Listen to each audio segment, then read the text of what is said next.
घाटकोपरच्या LBS मार्गावर कारचा अपघात झालाय। अपघातामध्ये 3 जण गंभीर जखमी झालेत।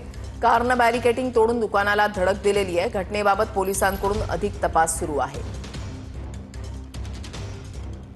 कृष्णा सोनरवाडकर आमचे प्रतिनिधी अधिक माहिती देतील। कृष्णा,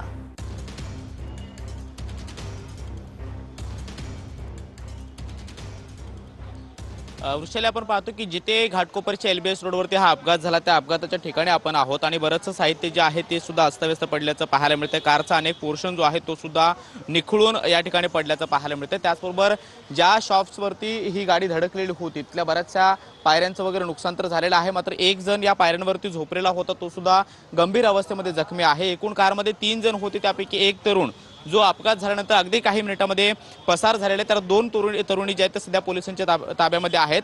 गुजरात पासिंगची ही गाडी आपल्याला पाहायला मिळते आणि गाडीची नंबर प्लेट सुद्धा या ठिकाणी निखळून पडलेली आहे। त्याचबरोबर बाजूलाच एक एटीएम पंजाब नॅशनल बँकेचा आहे, त्या एटीएमची काच सुद्धा पूर्णपणे तुटून पडलेली आहे आणि पोलीस सध्या या सगळ्याची चौकशी करतायत। काही स्थानिकांनी अपघातानंतर लागलीच जे काही फोटो घेतलेले आहेत त्या फोटोमध्ये कारच्या आतमध्ये दारूच्या बाटल्या, त्याचबरोबर वेगवेगळे ग्लासेस सुद्धा पाहायला मिळतात आणि त्याचे सुद्धा फोटो स्थानिकांनी घेतलेले आहेत आणि तिघेही जण हे दारूच्या नशेमध्ये होते, मद्यधुंद अवस्थेमध्ये होते आणि त्यानंतर त्यामुळेच हा अपघात झाला असं देखील स्थानिकांचं म्हणणं आहे। या बाजूला आपण पाहतो हे बॅरिकेटिंग जे आहे ते पूर्णपणे तोडून कार आतमध्ये घुसलेली होती आणि भरधाव वेगाने आलेली कार या फुटपाथच्या बाजूला असणारे जे शॉप्स आहेत तिथे येऊन धडकले आणि त्यानंतर एकूण 3 जण, ज्यामध्ये एक जण गंभीर स्वरूपामध्ये जखमी आहे, त्याला रुग्णालयामध्ये दाखल करण्यात आले आणि राजावाडी रुग्णालयामध्ये उपचार सुरू आहेत, तर 2 जण किरकोळ जखमी असल्याचं कळतंय। मात्र पाठीमागची सगळी दृश्य आपल्याला पाहायला मिळतात।